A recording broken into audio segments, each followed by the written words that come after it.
Thank you, ladies and gentlemen, for joining us once again on the State of Freedom. The State of Freedom is a listener-supported podcast. We're committed to pursuing the truth about policymaking, decisions, and situations in Louisiana and at the national level that stand to impact our freedoms. Please become a monthly supporter of the State of Freedom at freedomstate.us as we continue to expand the voice of liberty across Louisiana and beyond. Meet the world's first living, full-spectrum, certified organic CBDA hemp extract. Ness's hemp oil was extracted from seed to bottle without chemicals, solvents, or heavy metals, and it surpasses world-class standards for purity. This pure and powerful CBDA has been proven to reduce aches and pains, ease mental tension, and promote better sleep. To get yours today, visit the Shop Our Partners page at freedomstate.us. Good morning, everybody. Happy Veterans Day to all of you veterans out there. We just want to acknowledge you and thank you for your service and sacrifice, and to your families as well. Blessings to all of you, and welcome to the State of Freedom, where we are grounded in faith in the Constitution, and we are committed to giving voice to truth, living with courage, and taking action. It is Tuesday, November 11th at 10 a.m. Central, just a few minutes after. I'm Danielle Walker, and I'm joined by my friend and co-host, the watchdog in chief, the bulldog in chief of Louisiana Citizen Advocacy Group, Chris Alexander. And we are coming to you live. Good morning, Chris. We are coming to you live on Voice of the People USA TV and radio network, on Rumble, X, YouTube, and Facebook. You can always catch us later on our podcast platforms like Spotify and Apple as well. Well, we have a treat for you this morning. Let me pull him up. Here we go. Welcome, Tom. Joining us today is, sorry about that. I cut you off. But I was just going to give your introduction, Tom. Joining us today is someone we have seen as a relentless voice for truth, justice, and sovereignty. Tom Renz is an attorney, best-selling author, and self-described inappropriate host of The Tom Renz Show. There are so many topics that we could cover with Tom, but today we'll be getting his insight on the dangers of the real ID. And if we have time, we'll get his views on the government shutdown and last week's fake elections. Before we get into it, let me read the scripture of the day. It is a familiar one to this crowd. It's 1 Thessalonians chapter 4, verses 11 to 12. And it says, "Aspire to lead a calm and peaceful life as you mind your own business and earn your living just as we've taught you. By doing this, you will live an honorable life, influencing others and commanding respect of even the unbelievers. Then you'll be in need of nothing and not dependent on others." And the Lord has been bringing me back to this scripture, and he's brought me back to it a number of times for this show lately. This morning, he brought me back to the passage, but I think it's so apt. You know, the Apostle Paul was teaching and encouraging the believers in Thessalonica to be hardworking and self-sufficient financially. And there's a great example of this scripture at work in the early American settlers. The first settlers who came from Europe to Plymouth demanded financial self-sufficiency and respect for private property among the people who were with them, because they understood this scripture and applied it. And that led to great favor with the native tribes they encountered, and it even opened the door for them to preach the gospel to the Native Americans, just as the passage here said that it would. But their counterparts who settled at Jamestown called themselves Christians too, but they had a poor understanding of the scriptures, and they operated completely differently. The Jamestown settlers were lazy, they were unwilling to work, they were dependent on the crown to feed them, and they set up a socialistic government. And as a result, we learn that Jamestown devolved into starvation and the savagery of cannibalism and slavery. Why? Because the government will fail you. The contrast could not be more stark. The Lord blessed and sustained the colonists at Plymouth, and Jamestown was the story of dependency, failure, social and moral rot. And the difference can be traced back to one thing. The settlers at Plymouth had a clear understanding of the scripture and how to apply it, and those at Jamestown did not.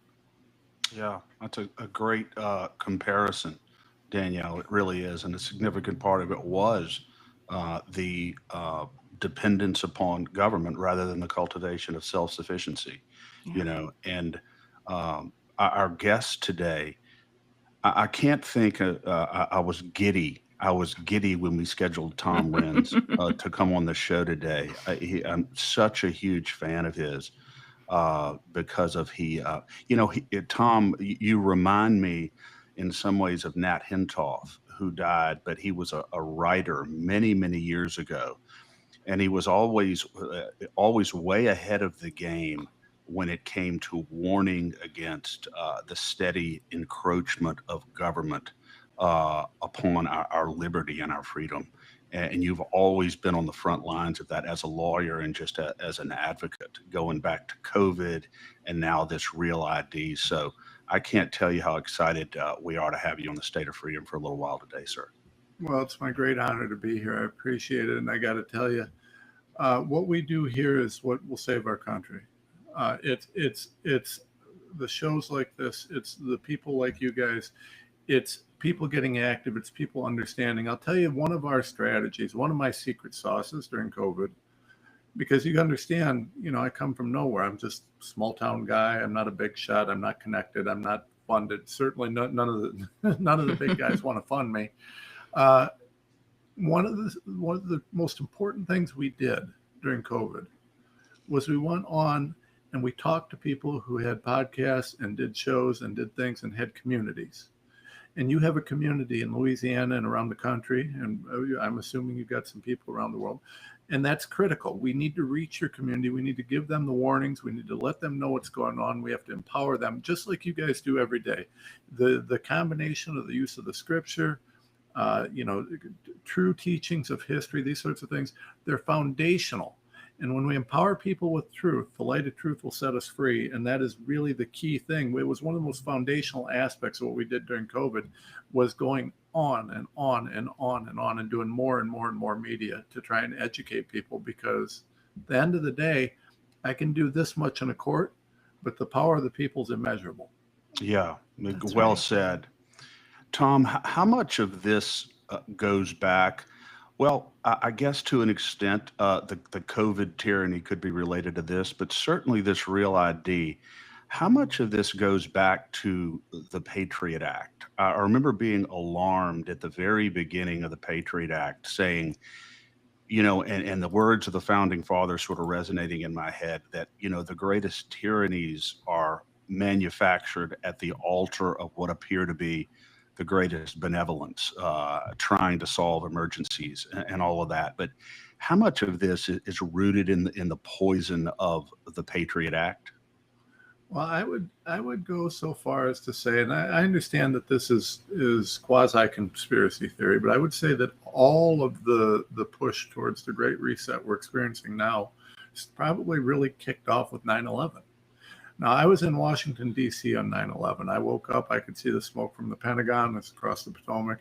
I could see, across the river. And it was a really shocking thing. And at the time, I was all on, oh my God, we got to fight back, yada, yada, yada.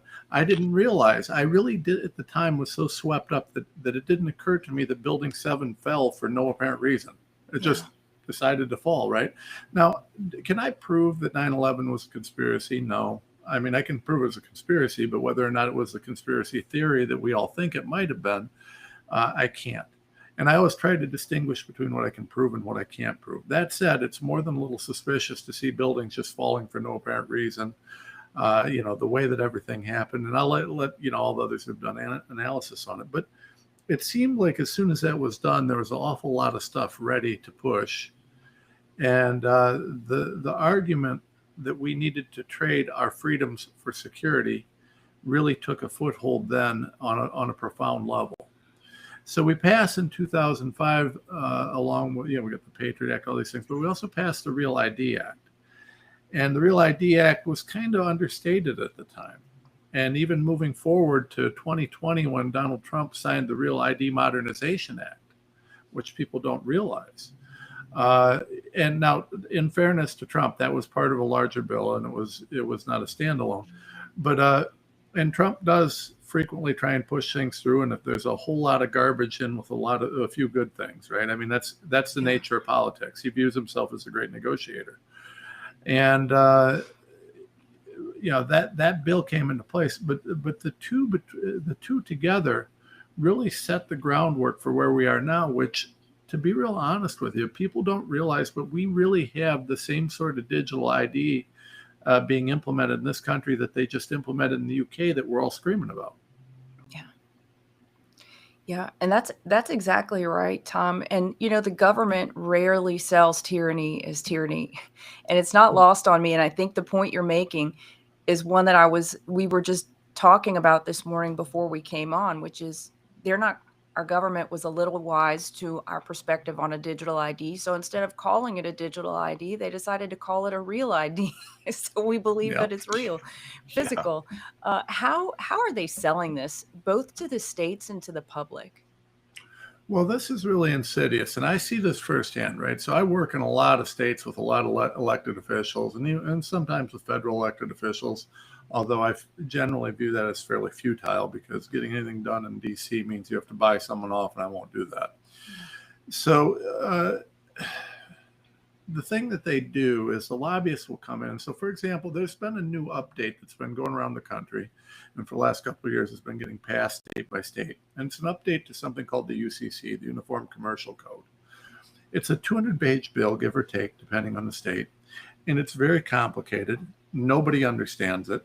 And the elected officials look at this, and it updates banking law and regulations, right? So in a previous life, I was a compliance expert and did a lot of work and ran a credit union. So I was in banking. So I have a very, very strong knowledge and background in this. So you look at this 200-page bill, and on its face, it doesn't seem like that big of a deal. But when you see what it actually does, is it opens the door and facilitates digital currency. So you say, well, wait a second, what does that mean? Why is that an issue? Well, together with that, the Real ID Act and then the Genius Act, what you have is CBDCs. Okay, now we know what CBDCs are, central bank digital currencies. Now, here's the problem. Americans would never allow a true CBDC. It would never fly. So the WEF and its partner members, they rolled out a test trial of CBDCs a few years back in Nigeria. And the people rejected it so roundly that they had to pull it and start over. And they kind of came back with this new plan. And the new plan was, well, what about a public-private partnership for CBDCs? Allow BlackRock, allow JP Morgan, allow the big banks to control the digital currencies. And then we can lean on them, kind of like they leaned on Facebook for censorship. And then you've run into troubles, right? Because whereas if the federal government censors us, we can sue them under the First Amendment. Facebook gets away with it. Yeah. And so what's happening right now is we're seeing the chess pieces move in a similar way to what happened pre-COVID. We passed things pre-COVID. They passed Section 230 that allows groups like Facebook to essentially censor without repercussion, right? They can control their own content, which is good and bad. It would be good if we had any honest content providers, but we don't. The closest thing we have is X and Truth, and neither of them are completely transparent. And neither of them are completely good. Although I do like X generally. That we're still. I mean, it's still a mess, though. It is still a mess. I've noticed, Tom, that they seem to be recently. I think there is some activity of suppression on X. I mean, it seems pretty obvious now, but as a general rule, I think it is better. Yeah, it's a lot better, and I think Musk is moving it that way. I don't know what to make of him as an individual. I make no judgments on him as a human being. But good or bad, I just don't know. I don't have enough. There's evidence, but no proof, right? Yeah. Certainly, I don't love anybody wearing a Baphomet symbol, but I also do appreciate that he's moved generally towards free speech. Yeah. So, I mean, he's a wild card, a wild card. But yeah, there's certainly, he had a new group of people that they just hired in Twitter, and, the censorship seemed to explode right afterwards. I don't know. We'll see what's happening there. But point being, though, that with COVID, what they did was they created laws, they put the pieces in place so that when COVID rolled out, we were censored, we were controlled, we were this, we were that, all the things that happened. Same sort of things here is happening with the CBDCs and the digital track and trace. So the Real ID Act, through a whole series of law and regulations, is essentially creating biometric digital database by which we can all be tracked, right? Anywhere there's a camera, they see your face, it's tracked against that database. Because remember, in the Modernization Act, it requires digital imagery, right? So when they take your picture, they get a digital image of you, and that digital image goes into a database that the states are required to share. Okay, so there's no federal database, but the states are required to share their databases. And their databases are shared through a public-private partnership. In that public-private partnership, that nonprofit that they share it through, well, guess what? Just suing them is going to be a little bit like suing Facebook. Good luck. There's all sorts of protections and options and ways to play that game. And so they've created a situation, but similar to the Fed, right? They've got the authority of the government, but no accountability. That's Wow. yeah, exactly. So Tom, just to bear down on this for a second. So it's just an easier play to sue the government because the constitutional protections exist to protect us against the government, not private organizations. So basically, they're getting a private nonprofit in this case to do their dirty work. They're Yep. essentially a quasi arm of the government, but they have some plausible deniability there. Yeah, 100%. And I want you to think about the profundity of what you just said. It's easier to sue the federal government. Now, I can tell you I've sued the federal government a lot. Yeah. And the thing is you're right. It is. It's easier. But I say that in light of the fact that, I remember one of the hearings I walked into on COVID, and it was me and one other attorney on our side. And on their side files in a team of, 7, 8 lawyers wearing suits more expensive than my car. And then they told the judge that there were another 20 attorneys on the phone listening in to advise them. Good grief. So you think about when you say that, understand that when you sue the government, they have no budget because they print money. So they don't That's care right. how many attorneys. They have more top of their class Harvard graduate type attorneys just sitting there that they can pay endlessly to do whatever they want than any private. So when we say it's actually still easier to sue the government because there are constitutional protections than these private entities, understand how profound that is, because it's not easy to sue any of these people. Yeah. So, what's happening though now is by doing this, they essentially create what, to coin a phrase, there's a case a long time, there's an impenetrable wall against justice, right? Basically, there's no way to really to do much with this, and there won't be. Because what they're going to do is they're going to give you the same sort of free choice that you had on COVID vaccines. You're going to see there are data privacy protections, and there's laws for data privacy protection, and some of those laws apply to this nonprofit. But here's the thing: if you want to participate in society, and you can draw your biblical reference there, if you want to participate in commerce, you're going to have to play the game. And you have to understand how important that is. When we say participate in commerce, what's happening now is that digital ID and those cryptocurrencies that they're going to be creating with the Genius Act and through other mechanisms are going to be controlled by these private entities that are almost impossible to sue. They're going to say that if you want to participate in commerce with us, you're going to participate in our social credit score system. And you're going to do it, or you aren't going to be able to buy food or clothing or whatever it is you want to buy. Travel, everything, right? Right now, you see how much more difficult it is. Yeah. You want to get on a plane, you get Real ID, right? You're going to waive your data privacy protection because they want an official ID for you to use the internet, to use this, to use that. Well, where do you get that official ID? Well, from the Real ID Act. Well, when you click all those okays and yeses and it's fines when you first get your cell phone. You get this thing that says, hey, do you agree? Yep. Do you agree? Yep. Do you agree? Yep.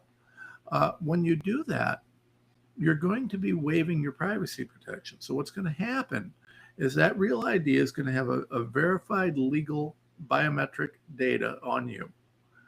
It's going to then be, you're going to then give protection or permission for this to use that ID and to have a legal document that it can tie it to. So a digital identifier, right? That's going to follow you everywhere. This has phones. This not only has a phone, but it has a camera. It listens to everything you say. Did you know that they put microphones and cameras in your TVs now? Just your television sitting at home. They have recording devices everywhere. They're putting cameras in cars so that when you're driving, the car can see. There'll be a little black box, kind of like an airplane, so that they can see what you are doing, at any given time. By the way, have you noticed that all your new cars are connected to the internet all the time? Yeah. They can be turned on and off remotely, by the way. All of this stuff is coming together to create this true dystopian society where we are controlled right down to the air we breathe. It's going to be it's terrifying, and we're within 5 years. I hate giving exact timeline predictions, because if I do my job well, it'll be longer. If I'm successful, if we're successful, if we fight back, then we prove me wrong, and it's more than 5 years. But within 5 years, things are going to be profoundly different. We're going to all have robots in our houses. Well, I don't know if I'm going to. I was actually just at a thing last week. They had one of the little robots there. I got to be honest with you, it's creepy. Yeah. I don't want that in my house. But you're going to they're going to be everywhere. You're going to have an AI digital assistant, and good luck functioning in society if you don't, because it'll just be a matter of competition. So you're saying, Tom, that this is something that may not be this Real ID that allows a window by Big Brother government and these nonprofits into basically every facet of our lives, even if it's not explicitly required. They're going to make it so impossible to function in society if you don't have it, that most people are going to simply acquiesce and just do it. Well, remember, you didn't have to take the vaccine. You could lose your job, your house, your livelihood, everything else. You could do that. That's fine. That was your choice. But you don't have to. Yeah, but you don't have to do it. Yeah. Right. So we get the same sort of thing. And listen, I got to be honest with you guys. I think we're all fans. We're all MAGA. We all support this. And we want to love Donald Trump, but Donald Trump is ushering in the Great Reset at lightning speed. And I know that's going to upset people for me to say, but listen, we passed the Genius Act. We're implementing Real ID. We're now talking about 50-year mortgages. You know how they said you'll own nothing and you'll like it? Yeah. Well, what's a 50-year mortgage? It's a 50-year rent. Yeah. That means if I buy a house at 20, I don't pay it off till I'm 70. Most people will never own their homes. It's absurd. You're going to pay hundreds and hundreds of thousands of dollars of interest on even a small home in a rural area. And I see online, well, you don't have to do it. Oh, you don't. Well, when BlackRock, through Blackstone and their other partners, owns all the property, and for you to buy a house, it's a 2,000 square foot is going to cost $500,000. You tell me how you're going to do that on your $100,000 a year salary. You tell me how you're going to manage that when grocery prices are what they are. This is a matter of controlling the economics of across the board. Because they control the economics for all of our essentials, what ends up happening is you never make enough money to actually own anything. And this is how they're going to usher in what the WEF has been calling for a long time. You own nothing and you're grateful for it. Meanwhile, by the way, guess what else is coming? Universal basic income. And you say, well, how does that work? Well, you got to understand, we're talking about a very big picture here. So they've got control over your spending. They've got control over this, control over that. Meanwhile, also remember, I right now today can do the job of what it would have taken 5 lawyers. So 4 other lawyers are gone, not employed, because I don't need them, because AI is that effective. Now, I have to double check everything that I use AI on as a lawyer, but I'm still about 5x more efficient than I was just a year or two ago. That's going to continue. Now, for the people who say, well, don't worry, I'll get a trade job. Did you see the robots? The robots can do anything you can do and better. The combination of AI, robotics, and everything else, there will be very few human jobs that are necessary. The push for universal basic income will be the next because you're going to have all these people that can't be employed. We have 3 million truck drivers in this country. They make good livings for their family. We have 3 factories now either built or are being built to create self-driving trucks. What happens to those 3 million truck drivers? Right. So what happens is, and part of what's been recognized, and this I would say, I hate to go down this road, but people say, well, depopulation. Well, the World Economic Forum and a number of different people at the top have talked about openly. It used to be that for your economy to be strong, you had to have more people in your nation because that's more consumers. With AI, you need fewer people, right? Fewer people means less people who are unemployed, less people to take care of. And so now the push for smaller countries with more robotics, more AI, more automation is much more efficient. And there's a much higher wealth per capita because you've got fewer people to essentially take care of. Yeah. Tom, as you were talking, I was thinking about President Trump. And I can't think of anyone who has been victimized more by an overreaching, tyrannical governments, particularly the United States Justice Department. I mean, every facet of his life has been ripped apart. He was almost destroyed. Almost killed. Almost killed. It seems like he would be acutely aware of the dangers of what we're talking about here, perhaps more than anyone else. So it seems counterintuitive that he would be one of the facilitators of this impending tyranny. Do you have any thoughts on that and why he's not more sensitive to this? Well, remember something. Donald Trump is running the largest organization on the planet. The U.S. government has power, control, authority over the whole world. It's one of the most incredible positions that you could even imagine. If you're the president of the United States, you literally have control over the entire world on some level. It doesn't mean that we rule the world, but we have influence, right? Yeah. You cannot know everything. No one can know everything. Now, you asked me, and I talked a little bit about how about the complexity of these laws. Where I was going to go with that is really relevant here. So what will happen is I talk about that 200-page law on the UCC. Nobody understands it, right? So you get a lobbyist that comes in and tells some state senator, hey, I need you to sponsor this. We'll help you in your next campaign. What is it? It's just some basic updates to the UCC. What's the UCC? Uniform Commercial Code. This will just make it easier for us to do transactions. And crypto will be more effective in your state. Trump loves crypto, so do it. Okay. They brought something like this in Louisiana, Chris. Do you Yeah. remember that? It was not last year, but it wasn't this year, but the year before. We need to look at that law. Yeah. I'm certain it's probably passed. It's passing all over. So the bill is complicated. Nobody understands it. But they tell you they need it, and it doesn't look like there's anything that's hugely offensive in it because it's complicated and you wouldn't see it. So unless you know what you're looking for, you say, oh, that sounds great, right? Well, great, crypto. I mean, it's kind of here to stay anyways. Might as well make it work. Okay. Same sort of thing applies. You go up the food chain further, you have bigger, more complex issues. Now, one of the things that I firmly disagree with, I support Trump. I've been on record repeatedly talking about his advisors being crooks. The DOJ is just absolutely abhorrent right now, in my opinion. But remember, Donald Trump is getting advice on very complex issues, and he's got to count on his advisors. No one can know everything, right? I've done immense work on COVID, geoengineering, everything MAHA. I've done immense work. I've got background in banking and IT. You ask me about, certain aspects of defense, or you ask me about certain aspects of, HUD. I don't know anything about that. Yeah. No one knows everything. And I read about, my research, I take in, at peak, I was doing about 10,000 pages of academic reading a month. It's up or down a little bit now because I have other things I'm doing as well.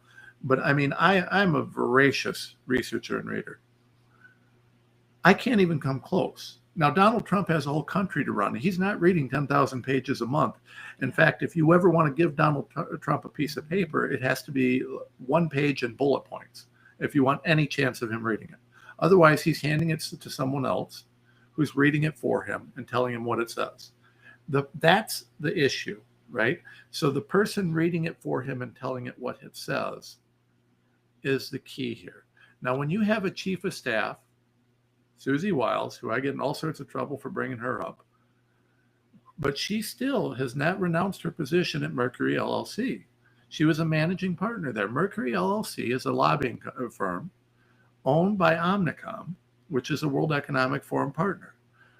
Mercury LLC has represented Pfizer, Gavi, Alibaba, you name it. The list of bad guys is long. That's his right hand. Everybody in Washington knows you can't get to Trump without going through Wiles.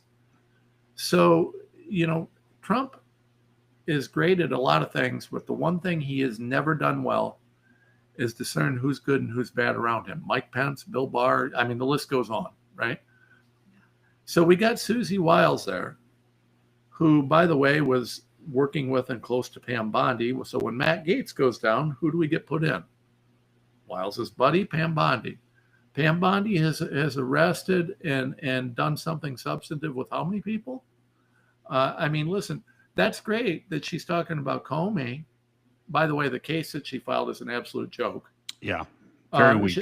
It's horrible. It's great that she's doing with Bolton, but guess what? Neither of them have any authority or anything going on at this point. Who cares? It's not going to change anything that's happening now. What's she doing about Schumer? What's she doing about George Soros? What is she doing about Bill Gates, who just had dinner at the White House, or Anthony Bourla? In other words, what is she doing, Tom, to fight against current exigencies right now? Nothing. And don't tell me we haven't had time. Listen, I fought the Justice Department. I know what kind of resources they have.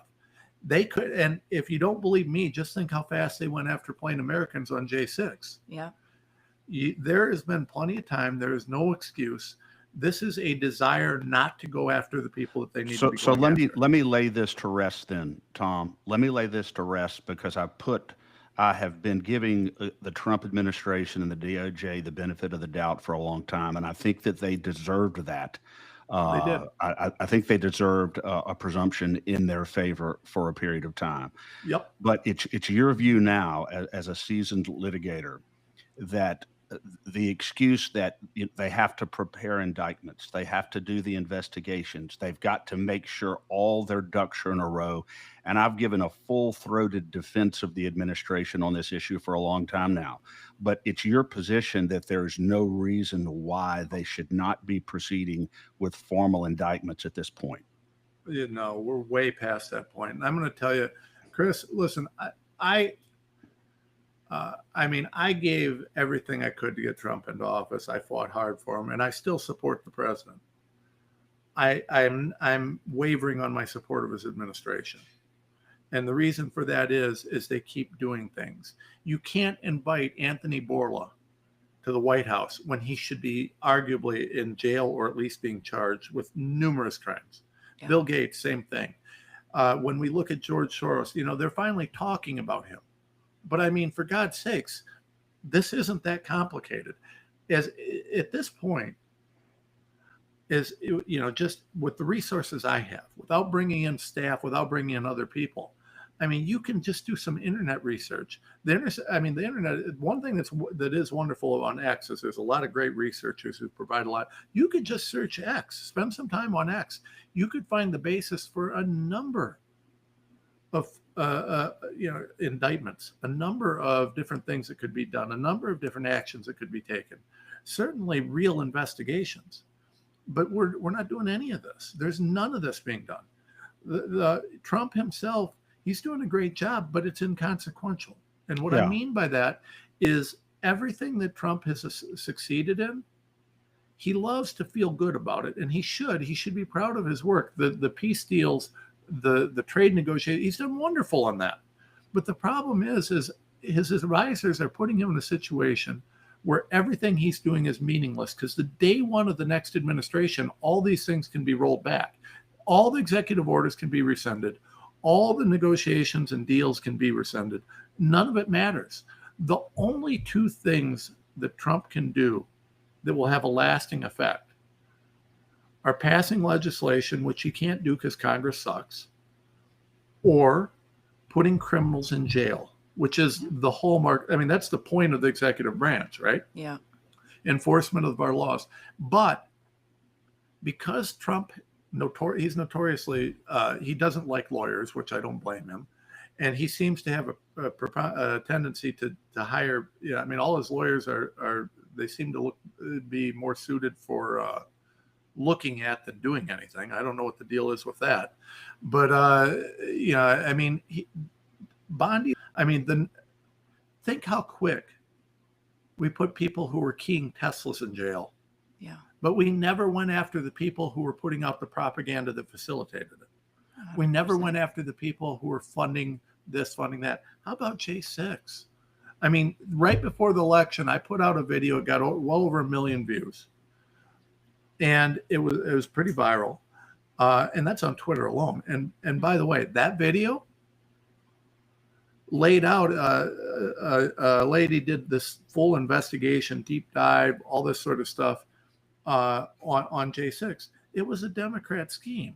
It was the feds and the Democrats worked together, and it looks like AOC and a couple other people from the Democrat Party may have been involved in that.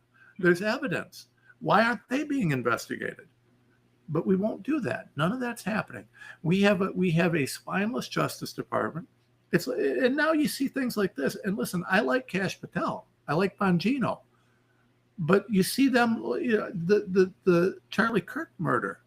I mean, I don't know if you guys are shooters. I've shot since I was old enough to hold a gun. I've shot a 30-06 a lot. We had one growing up. I spent a lot of time shooting that gun. There is no man on this planet whose bones are going to stop a 30-06 like that. That was not what happened. I don't know what did happen, but I assure you that was not a 30-06. That was not a 30-06 hitting and then stopping by. I mean, a 30-06 is something you use to hunt a moose. Yeah. You're going to tell me so what we're seeing is across the board. I wanted to give these guys the benefit of the doubt, and I have given it over and over and over again. But across the board, they just keep falling short. And how long do we do that? Because we're coming up on midterms. And unless something is done, unless there are some people in jail, unless there's some real action taken, we're going to have a Democrat majority. Right now, Maha's just sat out the election. Maha sat it out because they're tired of seeing Borrell and Gates go to the White House. Maha's not happy. Yeah. Mega's not super happy because the economy's still wrecked. Now, I think the economy is going to improve because, the budgets and the different things they passed under Biden were going to destroy the economy for Trump's first year, no matter what. I think year two, we'll start seeing the economy turn around, and thanks to Trump and his actions. But Mega's still going to be a little fussy, and unless we get some accountability, Mega's going to stay fussy. And Maha, I'm sorry, but that Maha coalition, I argued hard. Maha was necessary to put Trump over the top. They're sitting it out. We're mad right now because he ain't doing what he said. What do you think, Tom, Robert F. Kennedy Jr.? I get the sense, and I don't have any empirical data to support this, but I get the sense that RFK Jr. himself is frustrated with regard to the things that he truly wants to do. I think in many respects, he's a real patriot. I think he has great courage. And I think there are a lot of things that he would like to be doing, but I think that he's being hamstrung. What do you think about that? And Senator Kennedy is the one hamstringing him in a lot of ways, I believe. Yeah. Well, and Cassidy. Cassidy, that's the one I meant.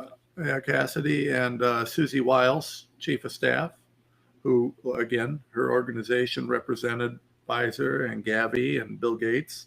Yeah. I mean, she's tied to them. Is it a surprise to see Bill Gates in the White House when the organization that she worked for represented Gavi? Yeah. I mean, there's that seems like so. It just seems like how can someone be so obtuse to the optics of that, Tom? I mean, there's no one who's more vilified in MAGA, the base of conservatism in America than Bill Gates, and he's showing up, at the White House. You would think that they would have better optics than that.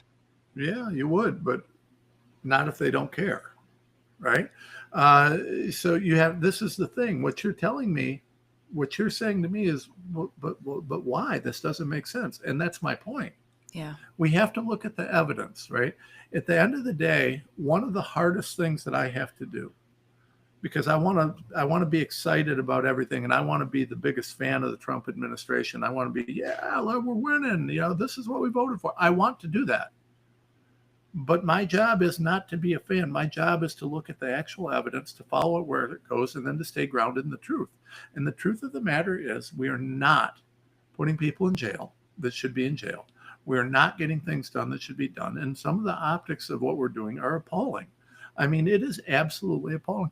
We're pushing this AI, we're pushing all these things.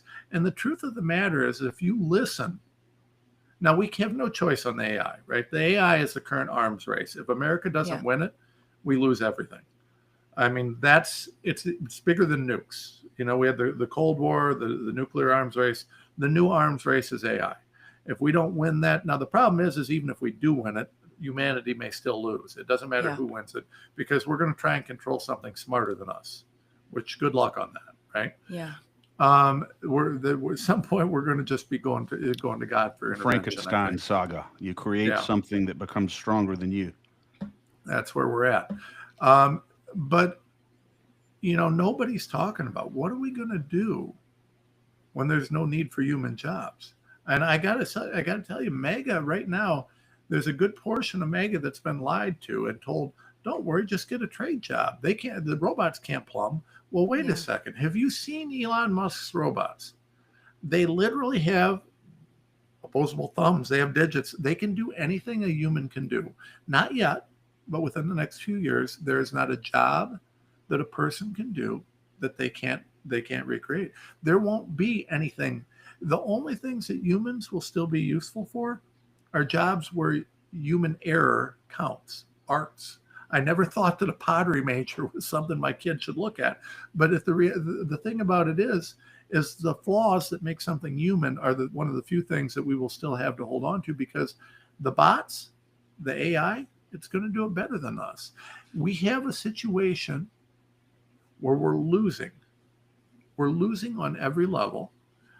And I don't think that Trump is trying to do it himself, but he surrounded himself with sellouts and crooks, just like he did the first administration. And not all of them. There's some great people around him. There's some people. I love Bobby. I think Bobby's doing great. But Bobby, we all know where Bobby is on mRNA. We all know where he is on vaccines. Yeah. He's been speaking on it for decades. But now he's there. Why can't he do what he needs to do? Why can't we follow the science? That's the question so many people are asking, Tom. That's the question so many people are asking. You know that I got more blowback. So back in, I think it was either March or May, somewhere around there of 2024. So in the campaign, I went on and I broke the news about Susie Wiles, because she was the campaign lead, and now she's chief of staff. And I broke the news that she was tied in with Pfizer and Gavi and all these different things, all these shady connections she has, right? And I broke that news, and I went on with Alex Jones. I went on, and I will tell you, I got more blowback from doing that than I did when I went to Congress and talked about the DMED data, or when I went to Congress and talked about the verified medical records I had of a soldier who received the Moderna COVID-19 vaccine in 2015. I got more blowback. I mean, it was mind-blowing, because, I don't know if Trump knows he's been surrounded by snakes. I don't know if he knows what's going on. But at the end of the day, the truth of the matter is some of these policies are indisputably bad for MAGA and bad for MAHA and bad for the country. Digital ID is not something anybody wants. Yeah. We have to ask who's doing it, who's responsible for it.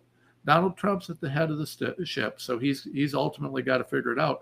But until he's willing to start firing some people and doing some things differently, yeah. But instead, we're putting out things like, "Hey, we got digital ID now. How about a 50-year mortgage so that we can you never own anything ever?" Yeah. Right? I mean, Tom, it's just appalling. how are we supposed to be asserting personal sovereignty right now in this environment, right? Like, what steps are you doing personally to protect yourself from this oncoming train? What this? Yeah. What we're doing right now. Yeah. I'm going to tell you right now. Everybody wants, how would I save myself? Don't. You act now, because if it's fully implemented, you can't fight back. You can't win. There's nothing you can do. The system is going to be structured where if you want to participate in the system, if you want to go to the grocery store, if you want to have a bank, if you want to look at China. Okay, so look at where China is. If your social credit score falls too low, you lose your home, you lose everything, you lose your job, and that's just the way it is. Now, if you were Bitcoin? Bitcoin, yeah, that? Bitcoin. Yeah, what about Bitcoin? Listen, crypto's coming. I personally think, and for me, you might as well invest in it because it's coming and it's going to be one of the few things that you can actually use. Digital ID is coming. You might as well understand that you're going to need a little bit of it if you want to feed your family. So, I mean, I'm okay. I don't have an issue with investing in it because there's nothing we can do about it. But while you're doing that, we need to do everything we can to fight against this future, right? I don't know that we can stop it. So what would you do, Tom? bets. What would you do if you were a state senator or a state representative in the state of Louisiana right now, or any other state in the country? What type of legislation would you author and push to protect the citizens of your state against this? I would do the Human Jobs Protection Act, which is something that I came up with. I haven't actually put out the model legislation, but I think that we need to protect human jobs. I will tell you, on our side of the political aisle, a lot of people are very averse to unions, right? Because the unions typically support the left, and the unions do typically have a lot of corruption. But I will tell you, unions are going to be crucial, because the longshoremen's unions are the reason that we still have human jobs working in the docks. Yeah. They could replace all of that with robots, and the only reason they haven't is because of the strength of the unions. Unions are going to be a very important thing. Anything that unites people. Now we need to we need to take some steps on the unions. I know that listen, you got a patriot conservative guy like me coming on, and you hear me saying Trump's making mistakes. We need to support unions. The world's upside down. It just is upside down. But it is. And what's going to happen is the traditional historical alliances are about to be upended. What's happened is that a lot of what's going on is not Democrat or Republican. It's billionaires controlling uniparty versus we the people. And anywhere that we the people can unite is going to be critical. There's a reason that Charlie Kirk was able to reach people who would be just completely on the other side of the aisle. Last week I was in Arizona, and I sat down, and I spent probably an hour talking to a young lady who, get this, she was a filmmaker whose films focused on social justice issues for millennial women. Now, can you imagine a guy like me having a conversation? Because you all know what I think. I mean, I'm not real shy about it, right? But we had a great conversation. You know what we came together on? Neither of us supported or liked the idea of universal track and trace. Nobody likes us. There are certain human issues that aren't right or left. They're just human. And we're going to have to come together because those are the most foundational issues. And what's happening right now is the right-left divide is being used as a distraction, right? It's a major distraction. I'm not saying that tax issues, this and other, are unimportant. I'm saying that they're only relevant for a short period of time because everything's about to change. In 5 years, our kids won't recognize the world we live in. You and I, people like us. I mean, Danielle, you're only 25, but Chris and I, you got a few years. We're not going to recognize the world that we're in. It's really something that's shifted tremendously, and it's about to shift a lot more. When you start, think about, I work from my home most of the time now. I don't need to go to an office. 10 years ago, that's unthinkable. If I need to write a document, I'm looking at what prompting I'm going to use for AI and then reviewing the document rather than doing the initial draft myself, because it's much faster. My research is done differently. Everything I do is done differently. That's going to be times 10, times 50, times 100 in the next few years. And nobody's preparing for it. Nobody's thinking about it. We're ushering in Palantir, Palantir, who worked with the CIA, who created Total Information Awareness Program, shut down by Congress because they were so unpopular. Well, Trump is bringing them in now to modernize the government. Do you think that the CIA guys that were trying to spy on everybody on the planet suddenly became good guys? Right. Do we really trust that? Does anybody want that? But we're not talking about it. Instead, we're talking about the people that are, protesting no kings, or protesting this or protesting that. And on the left, hey, you've got to oppose Donald Trump because he's taking away our freedoms. This is all for show, while the critical things that are happening are being overlooked. Nobody knows about the Real ID Act. Nobody knows the depth of the issues that creates. Nobody knows that the Genius Act wasn't just about, oh, well, I kind of like crypto. That's neat. Let's do it. No, it was about creating a public-private partnership for CBDCs. Nobody knows. We're only now starting to hear the truth that I talked about 4 or 5 years ago, that these mRNA vaccines were really about messing with our genetics. They were controlling our genetics. That's what that was always about. That's why the SV40 and SV40 promoters are in them. That's why Pfizer did a bait and switch. And instead of the approved vaccine being what they put out this other thing with all these poisons in it. We're going to find out more about that, by the way, too. And P.S., have you seen, just today I saw, we're moving away from global warming into global health. Why? Because that's something they can scare you with. That was always part of the plan. When 90% of the people received this vaccine and everybody's dying from it, they were going to say, well, it was more zoonotic spillover as climate change. Well, they just shifted. They're just going to say, look at all these health problems. Look at this. I saw a study trying to figure out why more young people are having heart attacks. Geez, I wonder. Yeah. Yeah. So this is we've all this smoke and mirrors, while the critical things that will truly control humanity continue marching on. Have you had a harder time getting people activated since President Trump came in? Because, you think about whenever the tyranny was staring us in the face and we all felt it, we all saw it, we were shut in our homes, it wasn't as hard to get people to say, hey, I need to stand up, I need to do something. Maybe I'll go to the legislature, maybe I'll send an email even. But now, are people holding back because they're like, well, we're going to trust the plan? Well, let me ask you this. If Joe Biden started nationalizing businesses by taking ownership stakes in big oil, how would you have felt? We did that. We're doing that. Trump's taking ownership stakes in a bunch of different big companies. Yeah.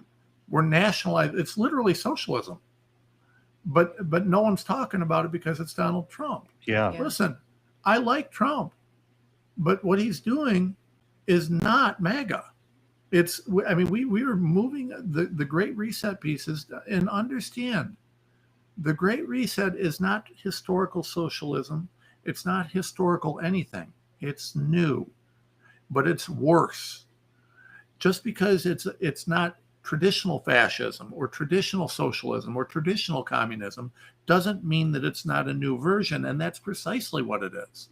And it's a new and version. Tom, one of the perhaps the chief reason why it's so sinister is that it's involves this merger between private entities and the government. So for some people, it's harder to detect because private corporations are as knee deep in it, and they're working hand in hand with the government to do these things. one of the most difficult things to educate people and activate them on are some of these new laws, because, I've got a thread and it's pinned to the top of my Twitter profile on the Real ID Act right now.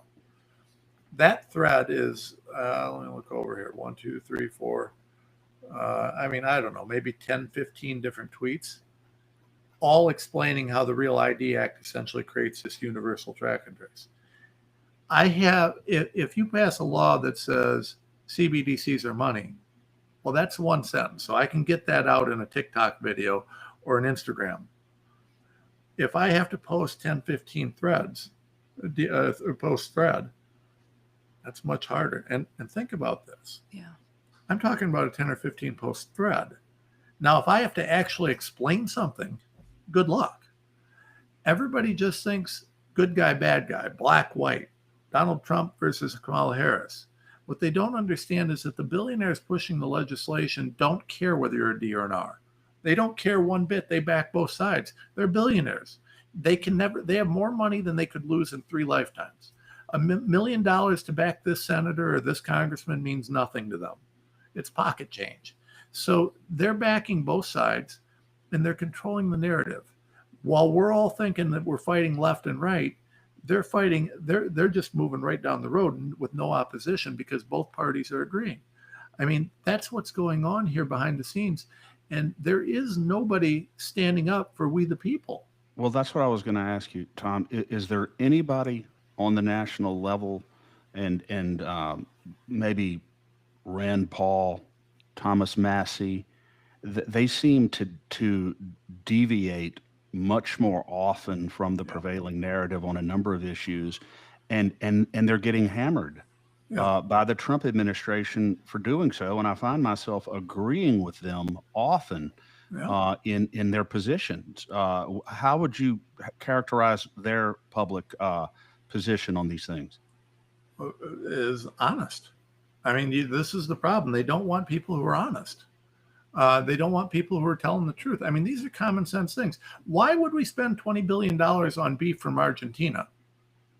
Right. Instead of $20 billion on ranchers for America? Don't get me wrong. I like Argentina. Let's support them. That's fine. But how about we support our ranchers first, right?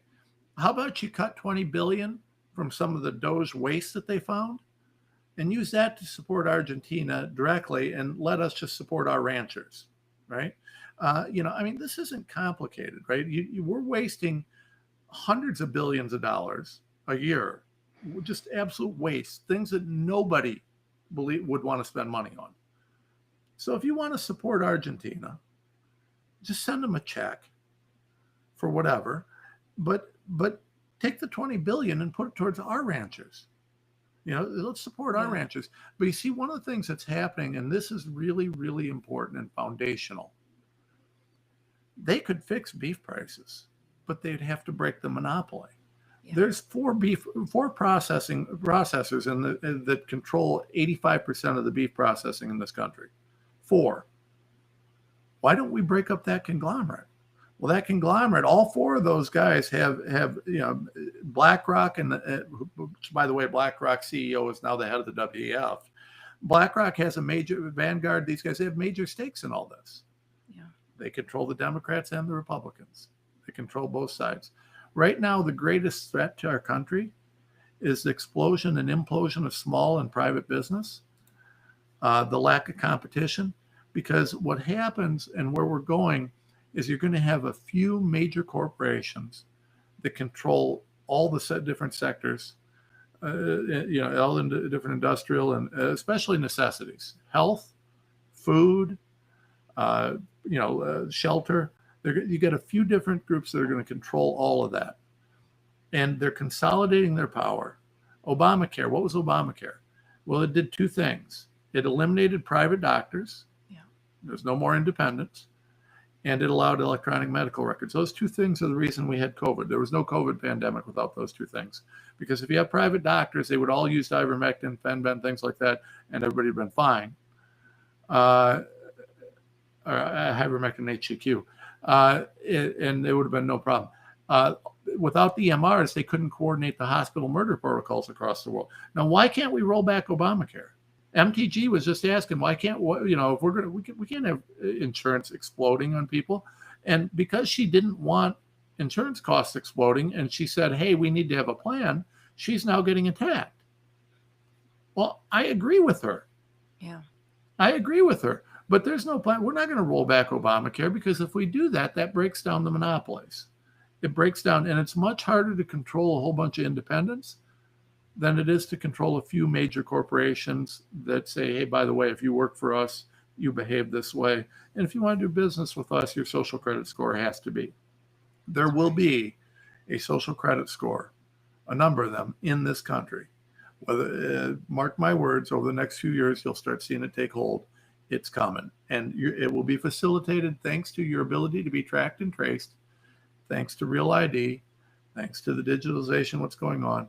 And they will allow programmable currency, which the new UCC acts, the Genius acts, all these different things are collectively going to do. Those programmable currencies will be issued by private entities. So when they discriminate against you based on viewpoint, based on this, based on that, they're going to have constitutional protections because a business did it, not the government. And we're going there. So I mean, at the end of the day, now is the time for people to fight back. And the most important question you asked today was, what are people doing? Well, they're sleeping. They think Trump's saving them.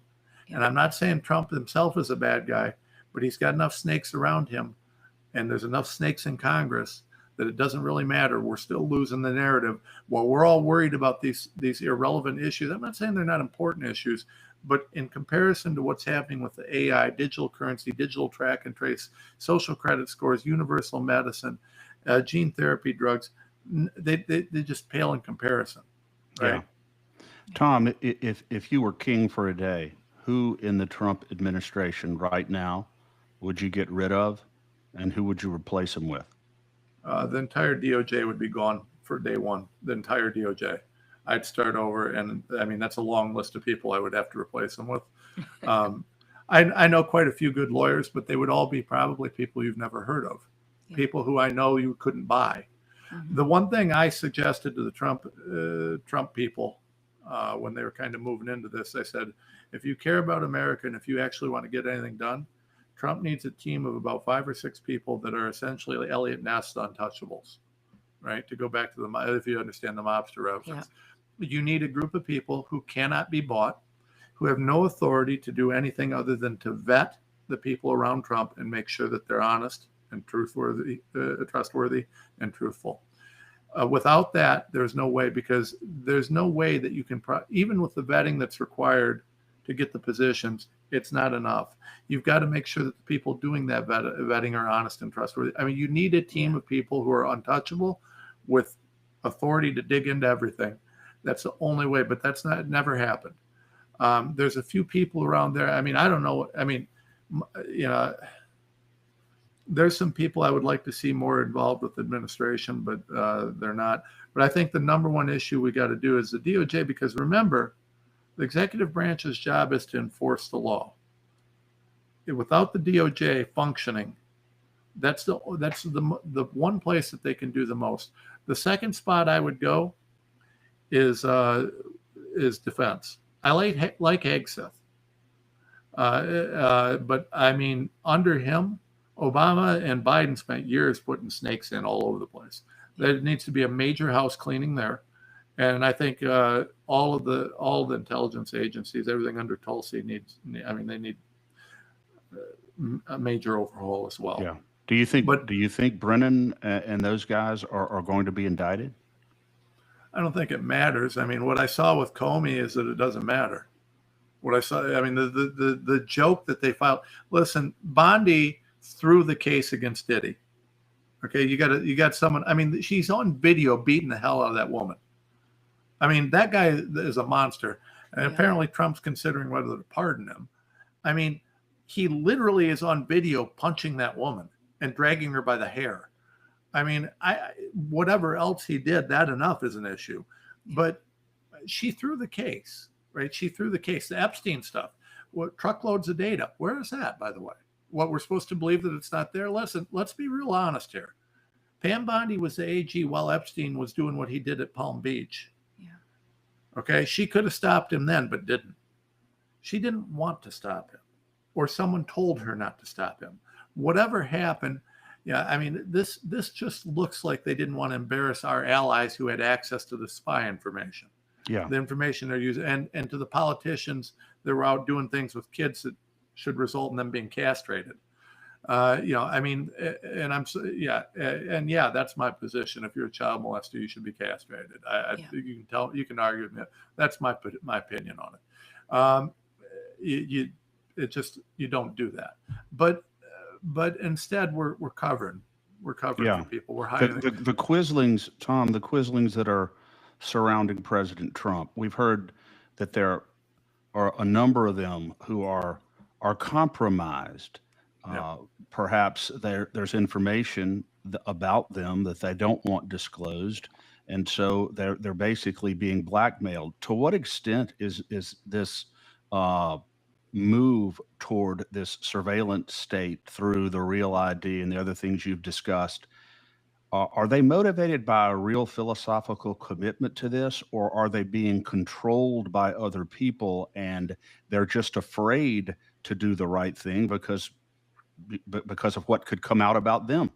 I don't think there's any question that they're being controlled, because I mean, there's no who's philosophically aligned with the idea that you should be able to be tracked and traced everywhere you do and with everything you do. So who are the prime movers in this, Tom? The prime movers, the ones who have this vision genuinely for the world and for society. Well, I mean, you got the globalist billionaire tech crowd who are really most foundational to it, right? I mean, like I said, Palantir is a disaster. I mean, they're behind total information awareness. They were behind all this. I mean, that's a disastrous company. Bill Gates, I mean, look at what he's done. I mean, we just saw Microsoft, is in bed with the CCP. Google, I mean, you see where they are. It's the tech billionaires are seeing where the AI is going and what it can do, and they're essentially trying to consolidate power, right? Are any of them good? Probably. How do you distinguish? That's the question, right?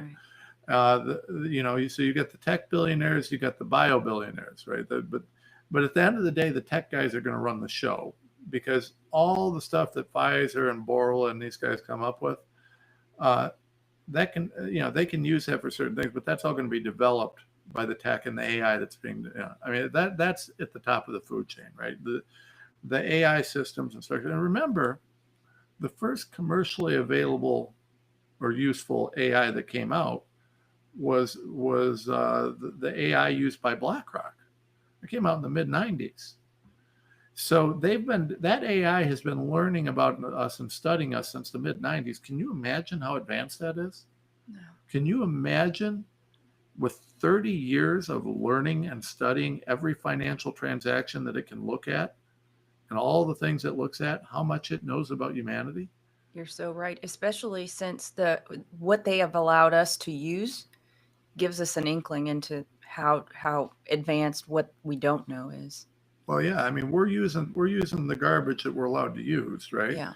I mean, I can't get ChatGPT to give me a correct citation, but I mean, these guys are using stuff that's predicting financial transactions, and they can't lose, right? Because they control everything's controlled through the AI. The law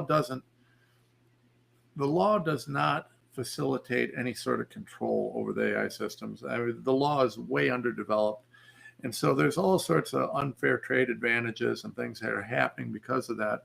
I mean, that is manifest. I mean, who's close to BlackRock? Nobody. Right. And Vanguard does well, but guess what? Vanguard has access to BlackRock's AI. So, I mean, if you've got the AI, you know everything, you control the world. If you don't, you don't. And the AI that we get to use is the low-level stuff that's left. Well, Tom, go ahead, Danielle. Sorry. I was just going to say, I wanted to make sure we get you out in time for your meeting. I know that you have to run soon. Well, I do, but this is really important. I'm grateful that we're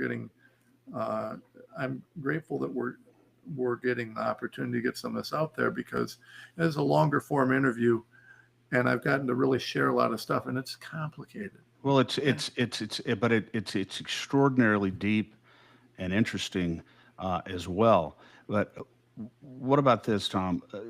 We do a lot of that's primarily what my organization, LACAG, Louisiana Citizen Advocacy Group, does. We oppose bad legislation and we push hard for good legislation, and we monitor everything that happens in the Louisiana state legislature, and we report it to the public. We're a watchdog group here. And so I wanted to ask you, other than the legislation that you talked about earlier that, protect human jobs in Louisiana, Yeah. the legislatures do have the constitutional authority, plenary authority, in fact, Yeah. to address these issues on the state level. Yes. And so, first of all, I wanted you to affirm whether that's the case. And secondly, what other legislation do you think are vitally important for us to push in this next session, and more broadly, I guess every state should be doing? Well, I mean, so that's a very big answer, but I will tell you this: if you had, I didn't realize that you had that, but will be happy to work with you to get some legislation out there and to support it. There's a number of things we can do. For example, it's this broad and this dangerous. I'm working on. Do you know what medical kidnapping is? Is that the California where are they transing your kids, or it's worse? It's something else? It's more broad than that. So medical kidnapping is when you decide that you don't want to treat your child with some sort of a traditional approach. So let's say I've got there's a child in Oklahoma who mom gave him the traditional chemo, has leukemia, gave the traditional this, traditional that, didn't work. The kid was just miserable and horrible and doing horrible. She takes him off of it, puts him on natural treatment, through a naturopath. Well, Louisiana or Oklahoma doesn't recognize naturopathy, but a year later, the kid's doing great. He's out mowing the lawn, right? Doing well. Child Services says, well, but wait a second, you're not giving him chemo. So they kidnap your kid. They say it's medical neglect. They do it without any warning. They have an ex parte TRO hearing, which means that you don't even know they go to the judge. You just know that they show up and say, you're going to give us your kid or we're going to take your kid. And that's that. Then you're guilty until proven innocent. And you have to fight to get your kid back. This is something that could apply to vaccines, right? Texas just passed Proposition 15, parental rights. That sounds great, right? Except for the way it was written, opens the door for them to say, well, if you don't vaccinate your kid, we're going to take your kid. Well, I don't want my kid to get vaccinated after what I know about the vaccine. So we can do things to protect kids. There's legislation that we can do to protect, human jobs, human this, human that. There's legislation we can do to ensure the ability to transact outside of the system. There's things that we can do. There's a bunch of things that we can do. Well, we're going to be in touch with you, Tom, to work on these things because, Louisiana citizens, if they were aware of some of the things that we're talking about here, I guarantee you they would be strongly, strongly supportive of legislation to address it here. And I think that much of this can and should be addressed on the state level. And it's vitally important that it be done. It's our only hope. The 10th Amendment gives us a lot of flexibility.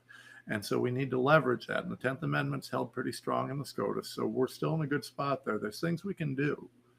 But we just have to have elected officials with the courage to stand behind some very difficult legislation. And then it has to be done differently, right? No 100-page bills with 50 riders on it. Amen. We need, so I consult on this. So people say, well, what do you do, Renz? Well, you got to understand something. When you say we need to change things, I can't change the law in a courtroom. That's not how it's supposed to work. That happens, but legally and morally, it's unethical. The courtroom is where I go to try and ensure that the law is properly interpreted. So we change the law in the legislature. So we do that by me working with elected officials, helping them draft legislation, helping them put together effective legislation that will move the ball down the field, and then leveraging public support to push that legislation. That's a big part of what I do. I'm behind the scenes on a lot of stuff. I'm happy to help you guys down there do that. I do that all over the place. It's part of what I do, and it's an important thing because we need legislation, not just courtrooms. Because we've also seen, remember, even if I get a big win in a court, the next crooked judge can overturn it. That's right. And there That's are right. crooked judges. So Yeah. if we pass a law, that's helpful. Yeah. Right. So yeah, we need to do that. And if you've got an organization that's willing to do that, then we need to work together to try and get that done as fast as possible. There's a lot of stuff we can do in Louisiana, a lot of stuff, and I think Yeah. it'd be Last question, Tom. Tom. Last question on this. 2 or 3 years ago, we helped pass a resolution, joint resolution.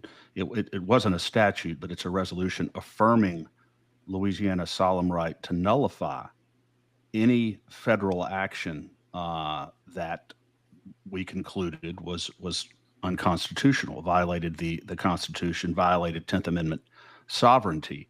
To what extent, apart from passing affirmative legislation here on these issues, nullification of any federal action that is tyrannical or unconstitutional, nullification on the state level? Yeah, that's super interesting. And I would have to look at the language of that, but I might be able to do some magic with that. I would love to look at that. I'd love to see what you got. And, you know, the thing that makes my work effective is when I find local partners. But local, I don't mean small. I mean, a big statewide organization, right? I just mean local to that state who I can work with and who can point me to things like that. So what I would love to do is take a look at that nullification law, see what it is, and see how it might be applied and what we can do to push it. There are a number of things that we ought to be looking at. And if we can get them to nullify a major bad action, that could create a political storm on a national scale that was phenomenally important. Yeah. Phenomenally Absolutely. important. No question. And it's been done, and Tom, it's been done before. The federal marijuana laws were nullified by a lot of the states. Yeah. More distantly, the Fugitive Slave Law Act during slavery was nullified, by states. So there is precedent for it, but we just have to make sure that we are strong, Lena, as we talked about on the state level to fight back against these things. I know I said last question, but I have to ask you this: Do you expect Bondi's DOJ to change course at all, to become stronger, to begin to do what needs to be done to hold these people accountable?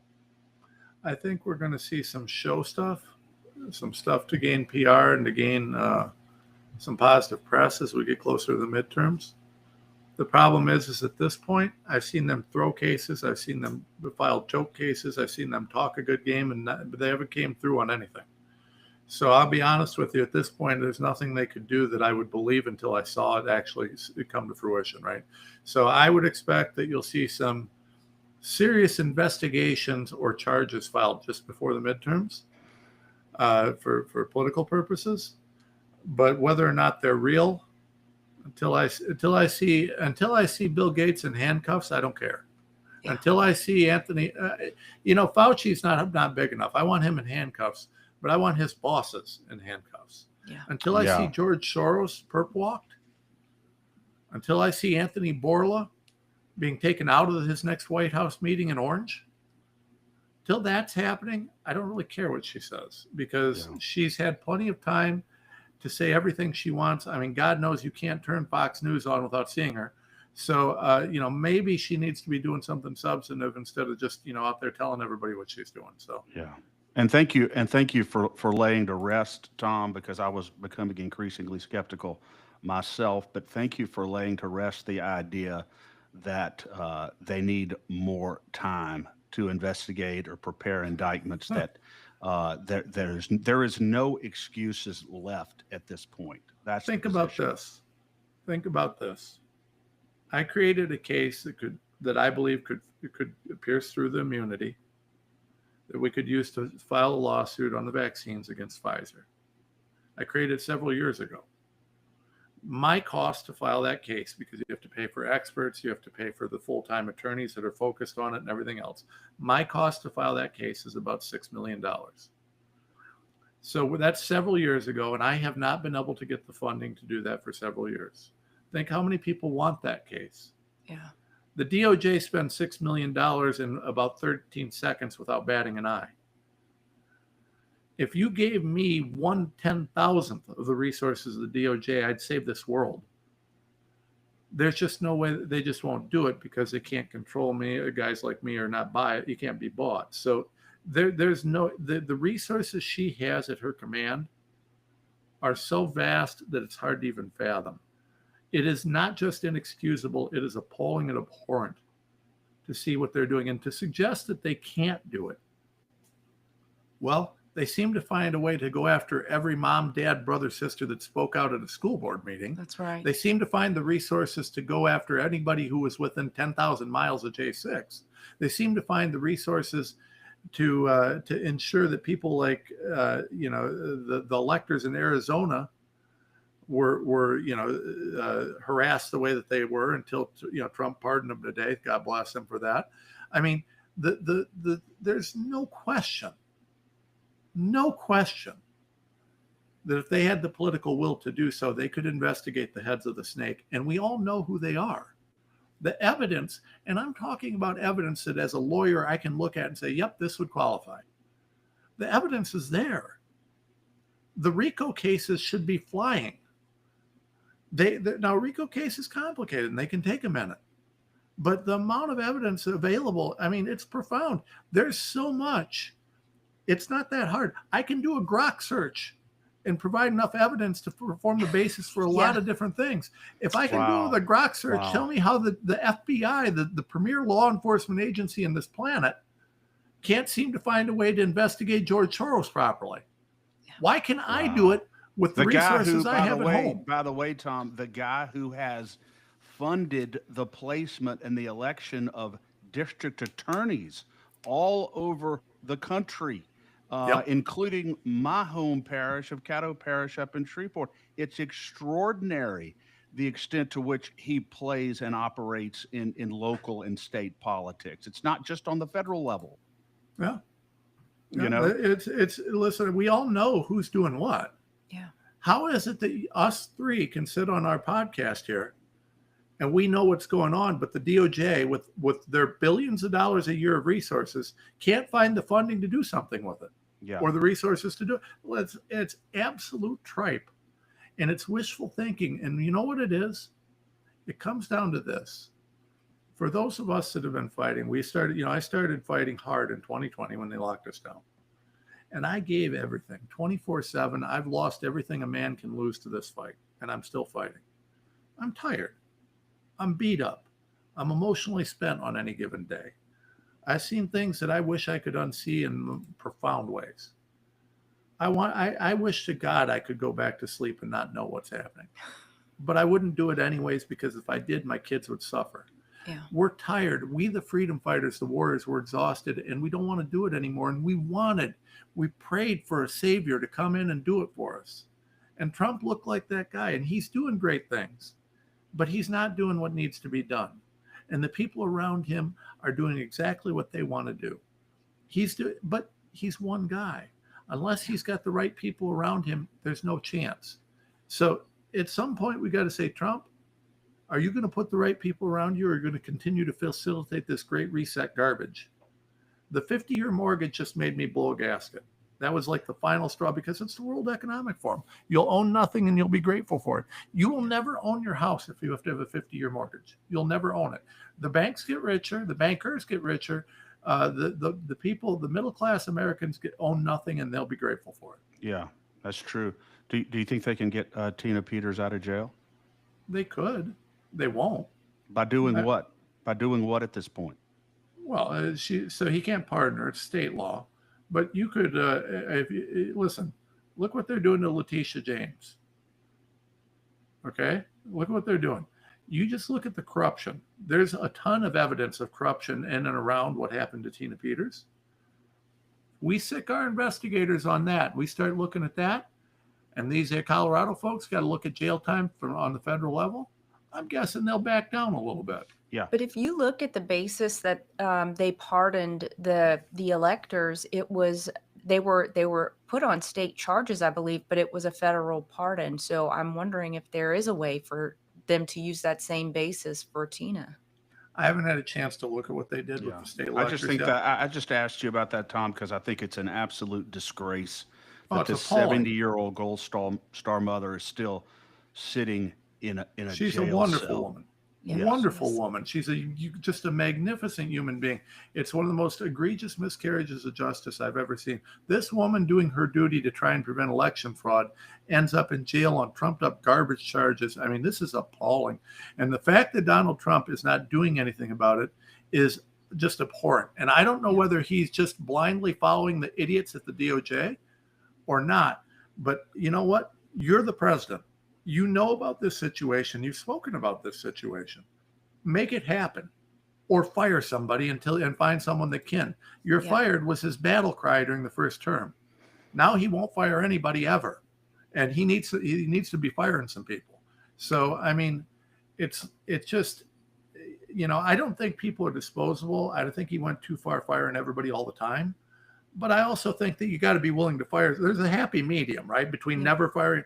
And right now we have it's self-evident that the DOJ is a failure. You just get your wings and go to become an ambassador. Yeah. There you go. It's just a bonus. Yes. If you're the Capitol Police pipe bomber, you just get promoted to the CIA. That's right. I guess she didn't get fired. She just got promoted. Yeah. But well, I mean, Tom, listen. I just wanted to tell you on the point you made about being emotionally exhausted. I can tell you that firsthand knowledge that there are countless numbers of people, not only in Louisiana but throughout the country, who are inspired by your efforts and are motivated each day to get up and work hard and try to win because of you. And it's very important that you know that your work is not for naught. There are many people who are doing what we're doing throughout the country because of your example and your courage. And don't ever forget that, sir. Well, I mean, I mean this very sincerely when I say to you that that's a great honor to me. At the end of the day, you get up every day and you do what you do. You don't get to, you have to sacrifice. Before COVID hit, I didn't miss a soccer practice. Now I go, a week at a time without seeing my kids. And if I don't do it, no one's doing some of the stuff that I do. So I have no choice. And I've tried to say, let's do less of it, but then nobody does it. And there's more need than what I can fulfill. That's always a thing. But if I'm not doing it, the problem is I look over here in my wall and I got 2 pictures of my boys as babies. And I always keep that there. And I love that being there because, that's, if I quit, that's who I'm failing, right? That's who I'm failing. Now I promised God I'd fight. And so I won't break that promise. But if I did, that's who I'd be failing. I mean, I'd be failing God because I made a promise. I'd be failing them because that's their future. So, I mean, I hope you know that that's really meaningful. I appreciate that. I pray to God that people will hear what we said. I mean, we talked about a very, very complex, very difficult plan to understand. It's controversial. Nobody wants me saying anything that could ever come out badly for Trump. But at the end of the day, my job isn't to be a fan of Donald Trump or anybody else. It's to preserve the future for our children. That's what I fight for. And to speak the truth before God and before man. Yeah. Yep. I'm not a perfect man, but I promise God that I do this fight to the best of my ability. Yeah. And I fail as a man all the time. I'm not a perfect man. I'm a sinner. But I will tell you that I have given everything I have to this fight. And with regards to my work, I have not deviated 1 inch from that promise, nor will I. Amen. Well, God bless you, Tom. And thank you for all that you're doing. We love to have you back. And continue the conversation because you're just such a gift and your knowledge base is so deep. We really appreciate you. And look forward, Tom, to working with you on legislation. I'm very, very excited about that. I was serious about that. So let's make sure the person you chat with the book, that's my right hand. So Okay. I want to follow up on this. I'd like to do a follow-up meeting and see what we can do, because we save our country one state at a time.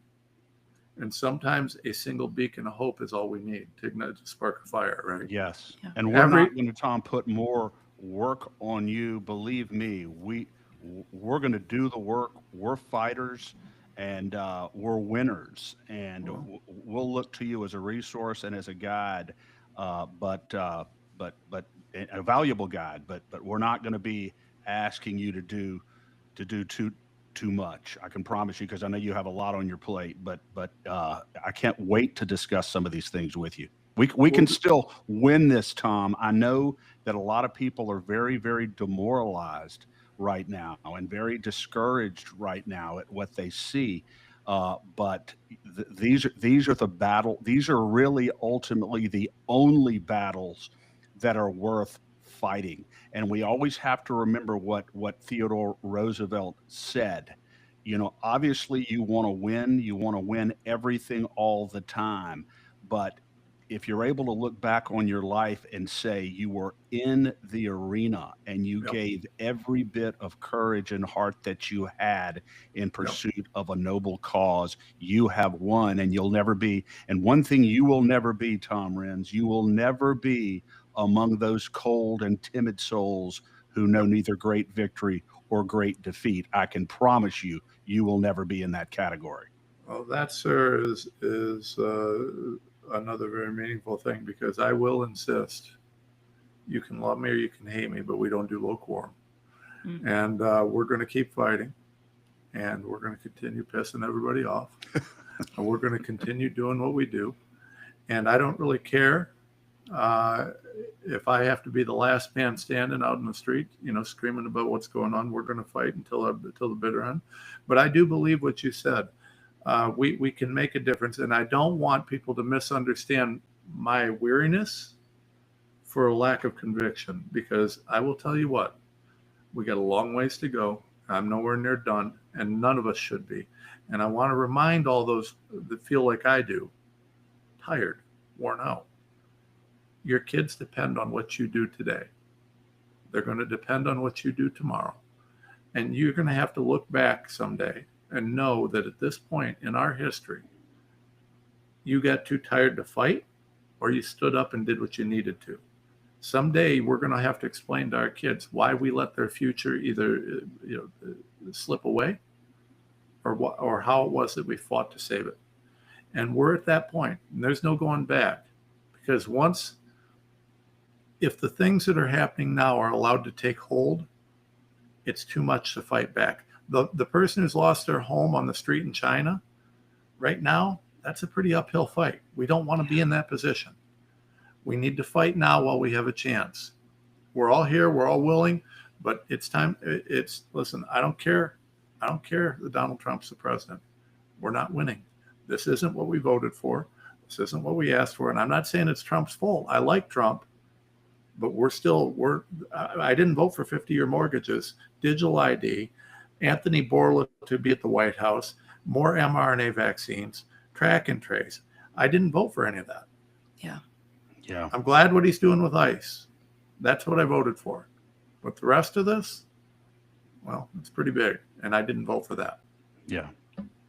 And he does listen. He does listen, Tom. One thing about Trump, I believe that he will listen to his base. And there are increasing numbers of people who are expressing real dissatisfaction, people whose opinion he values, who are expressing real dissatisfaction on some of these issues. So hopefully things will change, but we got to keep working. God bless you, Tom Renz. I can't tell you what a privilege it has been to have you, and I look forward to working with you, sir. It's my honor, and I look forward to helping the great people of Louisiana overcome some of this. You bet. Awesome. Thank you. Have a great day, Tom. Thank you. Chris, I don't even know where to start. I mean, what an honor. He's such a fighter, and I just appreciate how much he is a clear-eyed truth teller. I think we've been sugarcoating the Trump administration, perhaps. I think we've been given a lot of allowances, which are due. I think you mentioned that, I think a ramping up period has been due, but I think the time for um, allowances may be over, and now it's time that we have to see some real justice. We have to see legislation and action that's going to move this country back to personal sovereignty, back to state sovereignty, back to us as a sovereign nation. I mean, that is the core of Make America Great Again. Make America Great Again is individual liberty. Yes. That is exactly right, Danielle. And I think that everything at its core is a battle of good versus evil, and specifically a battle of tyranny versus individual freedom and individual liberty. That is the battle, and we're on the right side of the battle. There's no question about it. And I believe that President Trump, at heart, is on the right side of the battle. As I told Tom, there's no one who has been a more direct victim of government tyranny on the national stage than Donald Trump. Yeah. And so he does have an acute sensitivity for government overreach and government power. And I know he doesn't like the globalists messing in American affairs. So at heart, he's one of us. But I think Tom's point that he is surrounded by too many people who have prostituted themselves at the altar of what Donald Trump has spent his entire life fighting against. And that is what is so sad about what's occurring.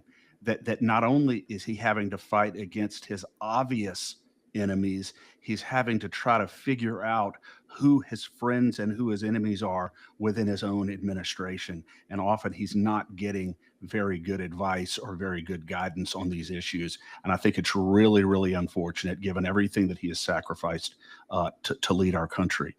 Yeah. I don't really blame President Trump personally for any of this. I blame the people. I'm infuriated by the people who are surrounding him.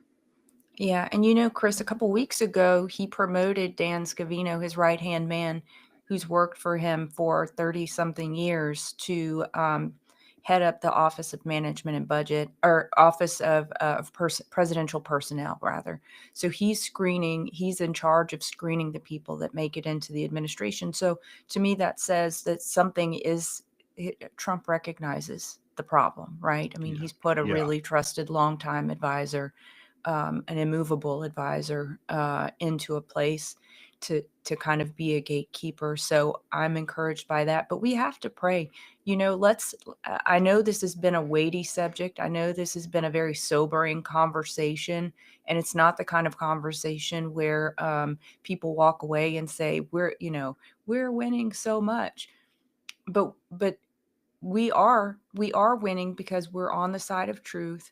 We're winning because the Lord is with us. We have to keep President Trump and this administration in our prayers. We have to pray for justice. We need to be prayerful that anyone who's around him would be that's not working for the people, that's not working for the best interests of the country, that's not in sync with what the Lord wants, needs to be exposed and removed by whatever means the Lord deems necessary, right? Yeah. So I think to me, this is a call to prayer and a call to action. Absolutely. And it is, when you live in the service of truth, like we try to do here, Danielle, on the State of Freedom, the truth is not always, a bed of roses. The truth is not always something that gives you immediate inspiration, but the truth is it's extremely important.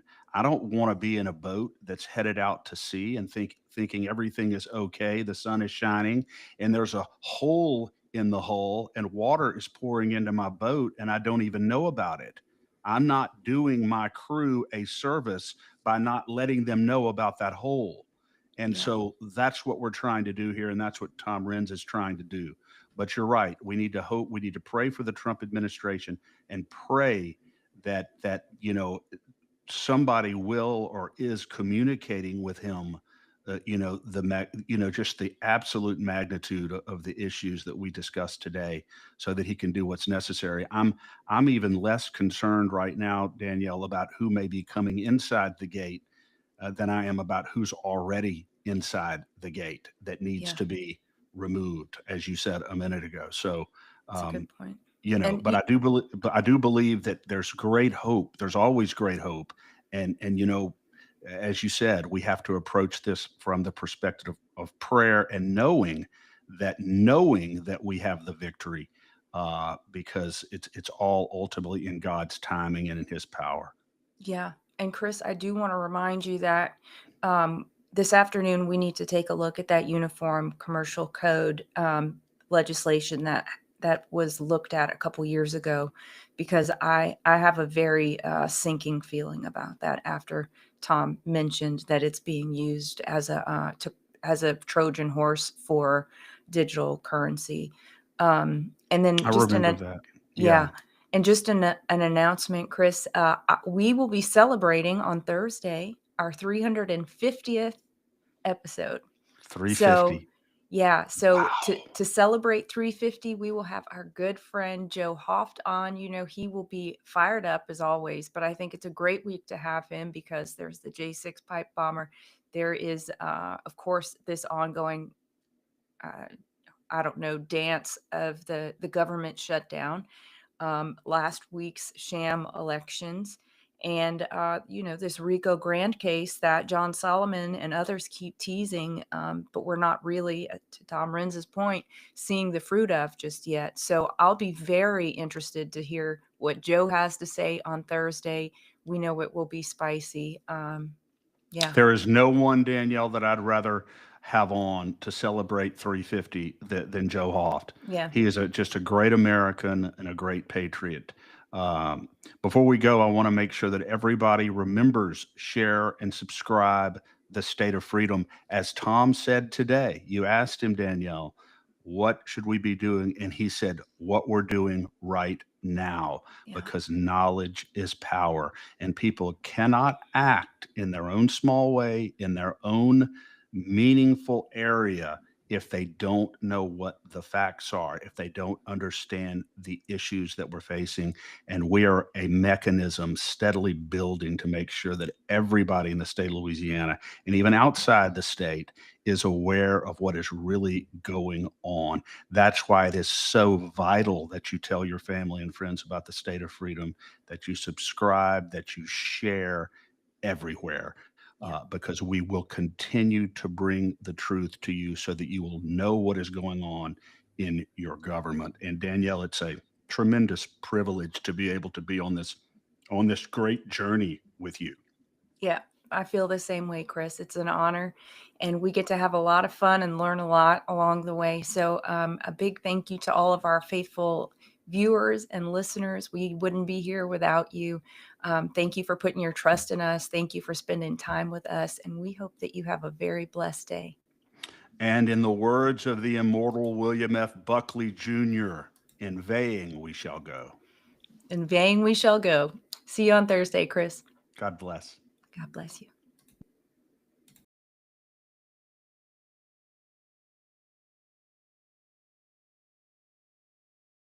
The secret to losing weight 2 times faster has gone viral.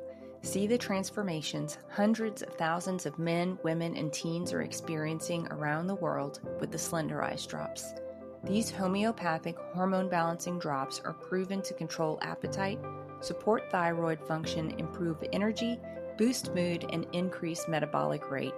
To learn more about the drops or other incredible natural wellness and lifestyle products, email me at danielle@freedomstate.us or visit the Shop Our Partners page at freedomstate.us. Hey, Danielle Walker here. I'd love for you to check out my online boutique, Lux Lion. My mission for Lux Lion is to showcase innovative African designers and sustainable, mission-driven brands. To do that, I bring you stunningly beautiful handcrafted jewelry and accessories from some of my absolute favorite places on earth. Small batch wholesale for storefronts is also available. Join me in celebrating African artistry and shop now at luxlion.us. Use promo code FREEDOM for an additional 10% off your purchase. Thanks for joining us today on the State of Freedom. Be sure and check out the show notes for this episode. You can always go there and find the calls to action and resources mentioned in the show, and you can find out more information about our advertisers there as well.